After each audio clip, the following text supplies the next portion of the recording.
الحمد للہ رب العالمین والصلاة والسلام علی رسولہ الکریم وعلی آلہ وصحبہ اجمعین ومن تبعہم بإحسان الی یوم الدین اما بعد۔ شباب معراج کے موضوع پہ کل ہم نے گفتگو کی تھی کہ اسراء اور معراج کے بارے میں اہل سنت والجماعت کا اعتقاد کیا ہے، اور ایک نقطے کی طرف میں نے زور دیا تھا کہ اہل سنت والجماعت کے مابین بھی اختلاف ہے کہ کیا اللہ کے رسول صلی اللہ علیہ وسلم کو معراج صرف روح کے ساتھ اللہ تعالیٰ نے کروایا تھا یا روح اور جسم دونوں کے ساتھ۔ یہاں تک کہ عبداللہ ابن عباس اور حضرت عائشہ رضی اللہ تعالی عنہا سے جو روایات مروی ہیں، ان روایات میں ہے کہ اللہ کے رسول صلی اللہ علیہ وسلم کو معراج اللہ تبارک و تعالیٰ نے صرف روح کے ساتھ کروایا تھا، جسد کے ساتھ نہیں کروایا تھا۔ ٹھیک ہے شباب؟ جی ہاں، روح کا مطلب خواب ہی میں ملا جلا کر کے وہی بات ہوتی۔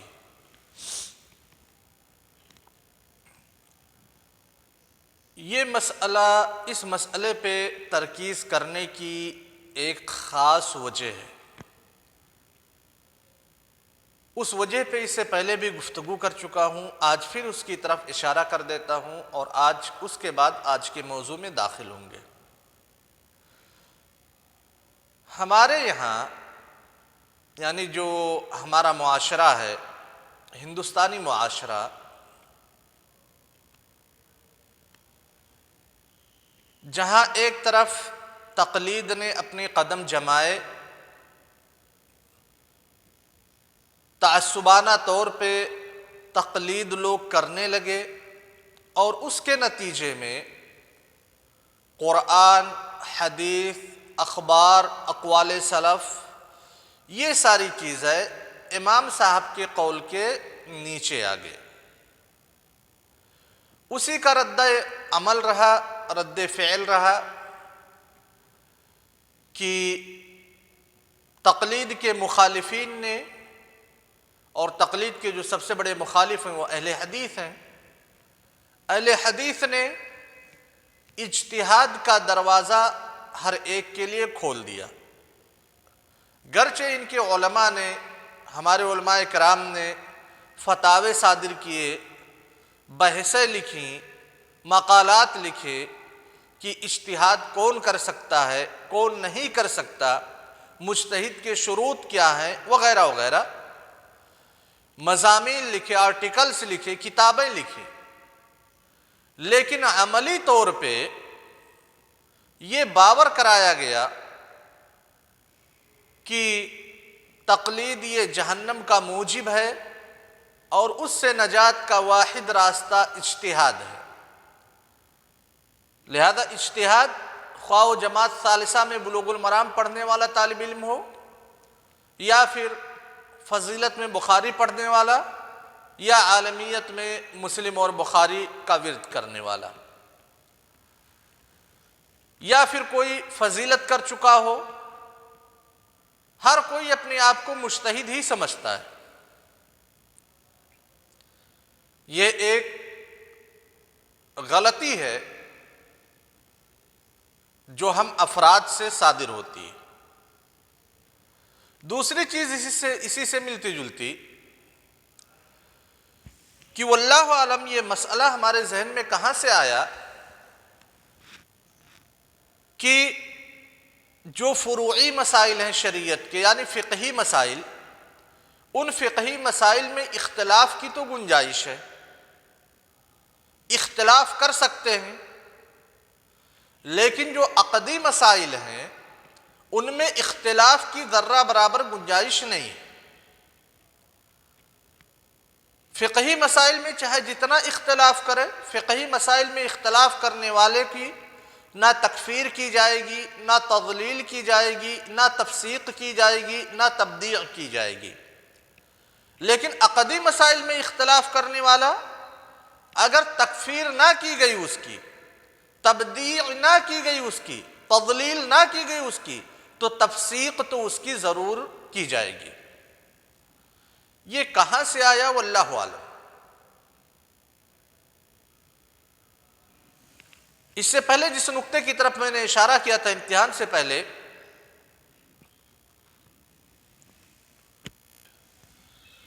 اس سے پہلے امتحان سے پہلے جس نقطے کی طرف میں نے اشارہ کیا تھا کہ علامہ ابن تیمیہ رحمہ اللہ تعالی نے انہی سب مظاہر کو دیکھتے ہوئے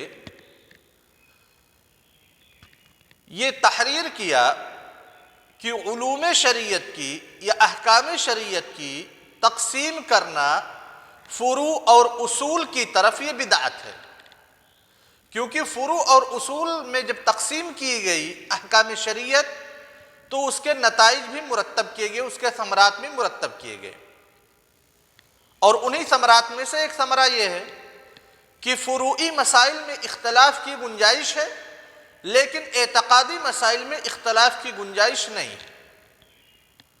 اور یہ ہم اہل حدیث طلبہ اور ہمارے اہل حدیث علماء کے ذہن میں رچی اور بسی ہے یہ بات کہ عقائد میں اختلاف کی گنجائش نہیں ہے نا شیخ آفاق؟ یعنی ذرہ برابر اگر کسی نے عقیدہ کی کسی مسئلہ میں اختلاف کیا تو فوراً وہ فاسق ہو گیا، فاجر ہو گیا، بدعتی ہو گیا، ضال ہو گیا، اور بسا اوقات تکفیر اس کی کر دی جاتی ہے۔ تو ایسا مسئلہ نہیں ہے۔ جیسے عقائد میں اصول ہیں اور اس کی کچھ جزئیات ہیں، مثال کے طور پہ واقعہ معراج، یہ ایک واقعہ ہے، بذات خود اصل ہے، ٹھیک ہے شباب؟ اللہ کے رسول صلی اللہ علیہ وسلم کو لے جایا گیا، اب اس کی بہت ساری جزئیات ہیں معراج کے واقعے کی، ہے یا نہیں ہے؟ جو پورا واقعہ ہے ہر ایک جزئیہ ہے کہ اللہ کے رسول صلی اللہ علیہ وسلم کو جب معراج ہوئی تو آپ اپنے گھر میں تھے یا مسجد حرام میں تھے، یہ اصل واقعہ پہ اختلاف ہو رہا ہے یا واقعہ کی جزئیہ پہ اختلاف ہو رہا ہے؟ واقعہ کی جزئیہ پہ۔ انہی جزئیات میں سے ایک جزئیہ ہے کہ اللہ کے رسول صلی اللہ علیہ وسلم کو ایک مرتبہ معراج کرایا گیا یا ایک سے زائد مرتبہ۔ انہی جزئیات میں سے ایک جزئیہ ہے کہ اللہ کے رسول صلی اللہ علیہ وسلم کو معراج نیند کی حالت میں ہوئی تھی یا بیداری کی حالت میں۔ اب اگر کوئی آ کر کے یہ اختلاف کرے کہ نہیں اللہ کے رسول صلی اللہ علیہ وسلم کو معراج ہوا یا معراج نہیں ہوا، ٹھیک ہے، تو یہ اصل ہے، اس اصل میں اختلاف کی گنجائش نہیں ہے، لیکن جو جزئیات ہیں ان جزئیات میں اگر اختلاف کرتے تو وہ اختلاف دیکھا جائے گا کہ کیا یہ جزئیہ کسی زمانے میں حد فاصل رہا ہے اہل سنت اور ان کے مخالفین کے مابین یا نہیں۔ اگر حد فاصل رہا ہے، جزئی مسئلہ بھی ہو، اگر حد فاصل رہا ہے اہل سنت اور ان کے مخالفین کے مابین، تو جو اس میں اختلاف کرے گا وہ اہل سنت والجماعت کا مخالف گردانا جائے گا، مبتدع قرار دیا جائے گا۔ سمجھ گئے شباب؟ لیکن اگر حد فاصل نہیں رہا تو پھر اس کی تبدیع نہیں کی جا سکتی، جیسا کہ حضرت عائشہ رضی اللہ تعالیٰ عنہ، حضرت عبداللہ ابن عباس رضی اللہ تعالیٰ عنہ سے جو روایات مروی ہیں ان روایات کا تقاضا یہی ہے کہ اللہ کے رسول صلی اللہ علیہ وسلم کو معراج نیند کی حالت میں ہوئی، یعنی روح کے ساتھ معراج کرائی گئی۔ تو کیا ان صحابہ کرام پہ، حضرت عائشہ اور حضرت عبداللہ ابن عباس رضی اللہ تعالی عنہما پہ ہم تبدیع کا فتویٰ صادر کر دیں گے؟ ہاں شباب؟ نہیں۔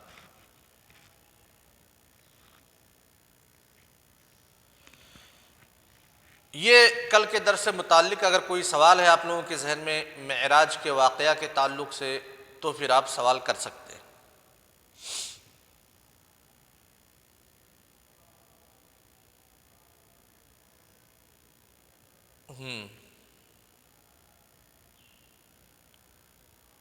جی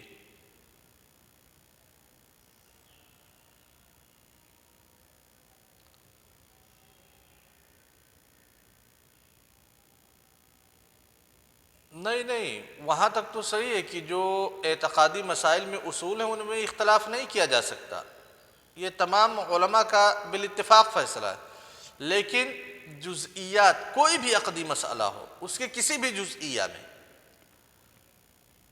ہاں شیخ آفاق، ابھی ایک آپ صرف اتنا لکھ دیں مثال کے طور پہ، کوئی عقدی مسئلہ لے لے اور کہیں کہ میرے خیال سے یہ اس مسئلے میں جو علماء اہل سنت والجماعت یا علماء جمہور کا اعتقاد ہے وہ صحیح نہیں ہے، کوئی مسئلہ لے لیں تجربہ کے لیے اور اس کو سوشل میڈیا پہ ڈال دیں، ابھی دیکھیے آپ کے تکفیر کا فتویٰ فوراً صادر ہو جائے گا۔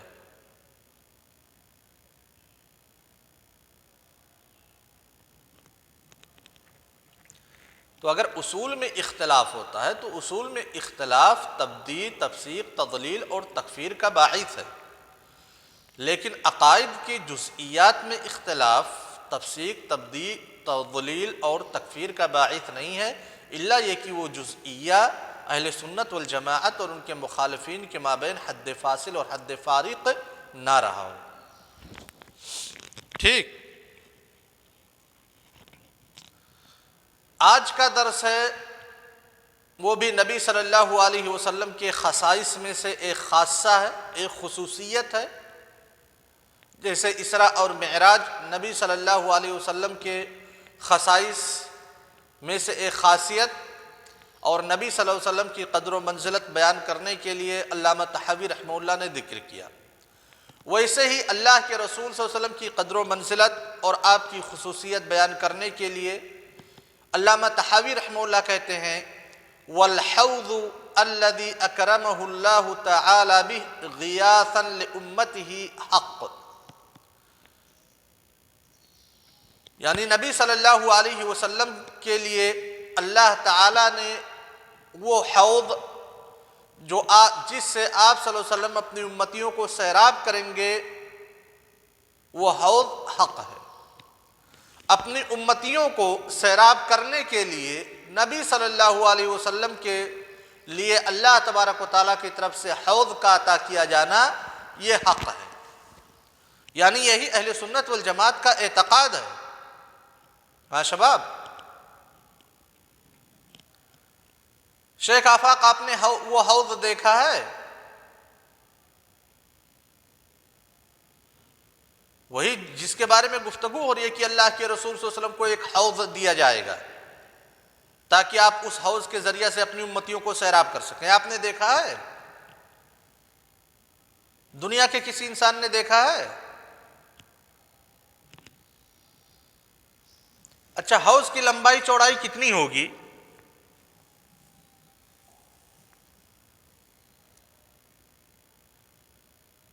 2000 کلومیٹر مان لیتے ہیں۔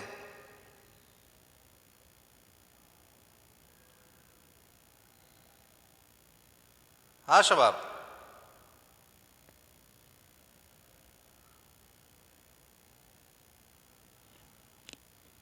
حوض کس طرح کا ہوگا؟ مطلب گول ہوگا یا لمبا ہوگا یا چپٹا ہوگا، کیسا ہوگا؟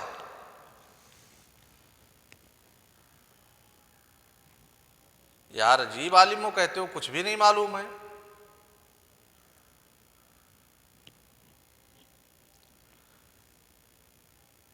ہم اپنے عقل کا استعمال کر کے پتہ لگا سکتے ہیں کہ حوض کی نوعیت کیا ہوگی؟ نہیں لگا سکتے نا، لہذا حوض کے معاملے میں اجتہاد کرنا اپنے آپ کو ہلاکت میں ڈالنا اور اپنے عقل کو ہلاکت میں ڈالنا ہے، کیونکہ عقل کے ادراک سے یہ چیز پرے، سمجھے نا شباب؟ لہذا حوض کے بارے میں کوئی بھی رائے اس وقت تک قائم نہیں کی جا سکتی جب تک کہ اس رائے کی مطابقت یا مخالفت میں کوئی نص وارد نہ ہو۔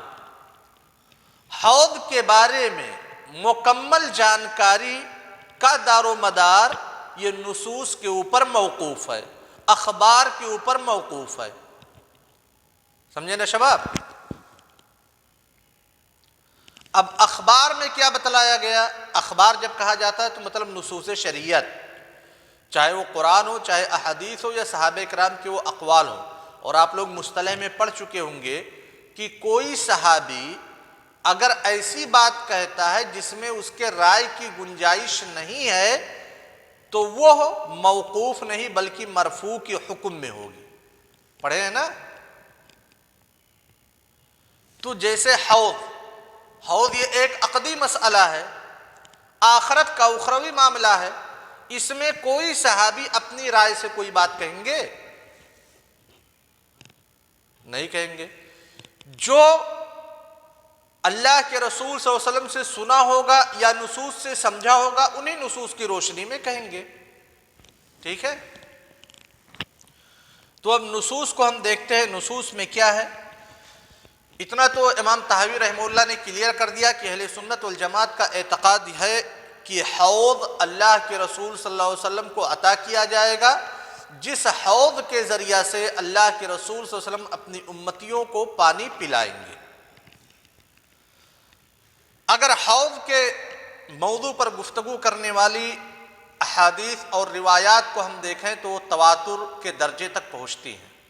تواتر لفظی نہیں لیکن تواتر معنوی ضرور ہے۔ ٹھیک ہے؟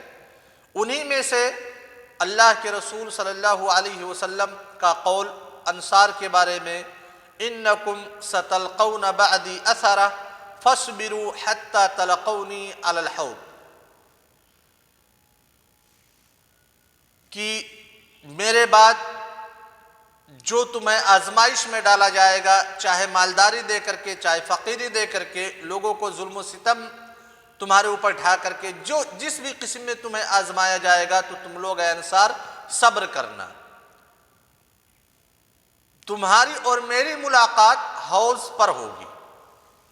ایسے ہی اللہ کے رسول صلی اللہ علیہ وسلم نے ارشاد فرمایا انی فراتکم علی الحوض، کہ میں حوض پر سب سے پہلے رہوں گا، یعنی تم لوگوں سے پہلے سبقت کر جاؤں گا۔ وَإِنَّهُ سَيَرِدُ عَلَيَّ أَقْوَامٌ مِّنْ أُمَّتِي، کہ میری امت کے کچھ لوگ حوض پر آئیں گے۔ یہ حدیث بہت ہی مشہور ہے کہ میری امتی کچھ آئیں گے حوض کے پاس، میں ان کو پانی پلانے کے لیے، حوض سے سیراب کرنے کے لیے آگے بڑھوں گا کہ فرشتے بیچ میں حائل ہو جائیں گے، کہیں گے کہ نہیں ان کو پانی نہ پلائیے۔ پھر میں کہوں گا کہ نہیں یہ تو ہماری امت کے ہیں، میری امت کے لوگ ہیں، تو فرشتے کہیں گے کہ آپ نہیں جانتے کہ آپ کے بعد ان لوگوں نے آپ کے دین میں کون کون سی چیزیں ایجاد کی ہیں۔ پھر کہا جائے گا سحقن سحقن، یعنی ان کو دور بھگاؤ دور بھگاؤ۔ یہ پڑھے ہیں نا؟ اچھا، اب اسی پہ ایک بریلوی عالم کی تقریر ہے، نام ہے ہاشمی میاں، سنے ہیں؟ سید میاں ہاشمی یا ہاشمی میاں؟ ہاں جو جوکر والی ٹوپی لگاتے ہیں اور جوکر کی ایکٹنگ بھی کرتے ہیں۔ اب اس جوکر کا ایک مطلب وہ علم غیب پہ کہ اللہ کے رسول صلی اللہ علیہ وسلم کو غیب کی ساری چیزیں معلوم ہیں، اس پہ وہ تقریر کر رہا تھا۔ ٹھیک ہے؟ دلیل کے طور پہ مطلب اپنا شیطانی دماغ لگایا۔ کسی عالم نے کہا ہوگا کہ بھائی کہتے ہو اللہ کے رسول صلی اللہ علیہ وسلم کو علم غیب ہے، تو پھر آپ کی امتیوں کو حوض سے ہٹا دیا جائے گا۔ آپ سوال کریں گے کیوں ہٹا رہے ہو، یہ تو میری امت ہے۔ اگر آپ کو علم غیب ہوتا تو پہلے ہی جان جاتے نا کہ یہ لوگ بدعتی ہیں۔ علم غیب نہیں ہے تبھی تو۔ ٹھیک ہے؟ تو پھر اسی حدیث کو لے کر کے بہت ہی زور و شور سے کہا کہ جس حدیث سے ثابت کرتے ہو کہ اللہ کے رسول صلی اللہ علیہ وسلم کو علم غیب نہیں ہے، اسی حدیث سے میں ثابت کروں گا کہ اللہ کے رسول کو علم غیب ہے۔ سبحان اللہ سبحان اللہ، کیسے ثابت کرو گے؟ کہا، میاں ہاشمی کہتا ہے کہ یہ واقعہ کب ہوگا حوض کا؟ یہ تو آخرت میں ہوگا۔ اللہ کے رسول صلی اللہ علیہ وسلم کب بتلا رہے ہیں؟ دنیا میں بتلا رہے ہیں، اپنی زندگی میں، تو آخرت کا علم ہے کہ نہیں ہے اللہ کے رسول صلی اللہ علیہ وسلم کو؟ اس کے بعد سبحان اللہ اللہ اکبر کے نعروں سے پورا پنڈال گونج اٹھتا ہے، کئی ہار پہنائے جاتے ہیں، کئی مالا پہنایا جاتا ہے۔ اب ان جیسے بیوقوفوں کو یہ بھی نہیں پتہ کہ جو چیزیں اخبار کے ذریعہ سے کسی واسطے سے معلوم ہوتی ہیں ان کو علم غیب نہیں کہا جاتا۔ سمجھ گئے نا شباب؟ اللہ کے رسول صلی اللہ علیہ وسلم کے بارے میں اللہ تعالیٰ نے کہا وَمَا يَنطِقُ عَنِ الْهَوَىٰ إِنْ هُوَ إِلَّا وَحْيٌ يُوحَىٰ، لہذا حضرت جبریل علیہ السلام کے ذریعہ سے اللہ کے رسول صلی اللہ علیہ وسلم کو یہ بات معلوم ہوئی۔ کوئی مجھے ٹیلی فون کر کے بتلا دے کہ آج دلی میں سنگھو بارڈر پر کسانوں نے کیا پروگرام بنایا ہے، تو کیا میں کہوں گا مجھے غیب کا پتہ ہو گیا، میں غیب جانتا ہوں؟ واسطے سے جو چیز معلوم کی جاتی ہے اسے علم غیب نہیں کہا جاتا، نہیں تو دنیا کا ہر انسان عالم غیب ہوگا۔ ٹھیک ہے شباب؟ خیر، حوض کے بارے میں اور جو نصوص ہیں مختصراً پڑھ لیتے ہیں کہ اللہ کے رسول صلی اللہ علیہ وسلم نے بتلایا کہ اس کی لمبائی اور چوڑائی 1 مہینے کی مسافت کی طرح سے ہوگی، اور جو حوض میں برتن استعمال کیا جائے گا ان کی تعداد آسمان کے ستاروں کی طرح سے ہوگی، اس کا پانی دودھ سے بھی زیادہ سفید ہوگا، شہد سے بھی زیادہ میٹھا ہوگا، اور حوض یہ عرصات قیامت میں ہوگا، مواقف قیامت میں، جنت میں داخل ہونے سے پہلے۔ ٹھیک ہے شباب؟ یہ ساری چیزیں نصوص سے ثابت ہیں۔ نصوص کی روشنی میں حوض کی یہ کیفیت بیان کی گئی ہے۔ جو حوض سے 1 مرتبہ پانی پی لے گا اس کے بعد پھر اسے پیاس نہیں لگے گی، کیونکہ وہ سیدھا جنت میں چلا جائے گا، اور جب جنت میں جائے گا تو جنت میں اسے نہ تو پیاس لگے گی نہ ہی بھوک کا احساس ہوگا۔ وَأَنَّكَ لَا تَظْمَأُ فِيهَا وَلَا تَضْحَىٰ۔ ٹھیک ہے شباب؟ حوض کے بارے میں یہ بھی ہے، نصوص میں وارد ہے کہ نہر کوثر جو جنت کی ایک نہر ہے، اسی نہر کے 2 پرنالے سے پانی نکل کر کے حوض میں آئے گا۔ سمجھ گئے شباب؟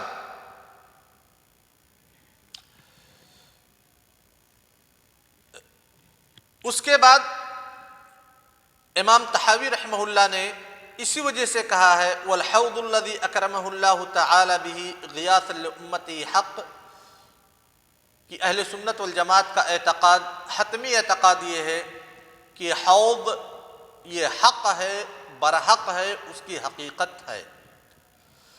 امام ترمذی رحمہ اللہ کے ہاں ایک حدیث پائی جاتی ہے کہ اللہ کے رسول صلی اللہ علیہ وسلم نے فرمایا اِنَّ لِكُلِّ نَبِيٍّ حَوْضًا، کہ ہر ایک نبی کا ایک حوض ہوگا، یعنی اللہ کے رسول صلی اللہ علیہ وسلم کا جو حوض ہے اس کے علاوہ ہر ایک نبی کا ایک حوض ہوگا، لیکن آپ صلی اللہ علیہ وسلم کا حوض یہ سب سے بڑا ہوگا۔ ٹھیک ہے شباب؟ بعض علماء نے گفتگو کی ہے حوض کی ترتیب کے بارے میں کہ کیا یہ میزان سے پہلے ہوگا یا میزان کے بعد ہوگا، یا پل صراط یعنی صراط سے پہلے ہوگا یا صراط کے بعد ہوگا۔ ابن ابی العز الحنفی رحمہ اللہ نے شرح کرتے ہوئے اسی چیز میں لکھا ہے، علامہ قرطبی کے حوالے سے نقل کیا ہے کہ جو حوض قائم کیا جائے گا وہ میزان سے پہلے ہوگا۔ کیوں؟ اس کی وجہ بیان کی ہے۔ میزان مطلب جب اعمال کا موازنہ ہوگا، ٹھیک ہے، وجہ بیان کی ہے کہ لوگ اپنی قبروں سے جب اٹھیں گے تو پیاس کی حالت میں اٹھیں گے، ہاں پیاسے ہوں گے، لہذا اسی وقت ضرورت محسوس کی جائے گی، یعنی گویا کہ اعمال کے حساب کتاب سے پہلے۔ لیکن یہ تعلیل بیان کرنا کہ لوگ اپنی قبروں سے پیاس کی حالت میں اٹھیں گے، یہ بھائی کسی کو پتہ نہیں ہے، کہاں سے آپ کو پتہ چلا کہ پیاسی حالت میں اٹھیں گے؟ کوئی نص ہونی چاہیے، کوئی دلیل ہونی چاہیے جو بیان کرے، جو لوگوں کی حیات کو بیان کرے، اور کوئی ایسی نص موجود نہیں ہے۔ لہذا ان معاملات میں ہو سکتا ہے پیاس کی حالت میں اٹھیں، ہو سکتا ہے پیاس نہ لگی ہو، کسی ایک چیز کو تو ہم حتمی طور پہ نہیں کہہ سکتے نا۔ اسی لیے امام ابن قیم رحمہ اللہ نے توجیہ پیش کی کہ بھائی ہو سکتا ہے صراط کے بعد ہو، اور ہو سکتا ہے صراط سے پہلے ہو سکتا ہے میزان کے بعد ہو سکتا ہے میزان سے پہلے ہو۔ ٹھیک ہے شباب، کیونکہ کسی ایک چیز کا حتمی طور پہ فیصلہ کیا جانا درست نہیں ہے، کیونکہ ساری چیزیں بتلا دیا گیا کہ یہ غیبیات سے متعلق ہے، امور غیبیہ میں سے ہیں، اجتہاد کے ذریعہ سے مسئلے کا حل نہیں کیا جا سکتا۔ والسلام علیکم ورحمۃ اللہ وبرکاتہ۔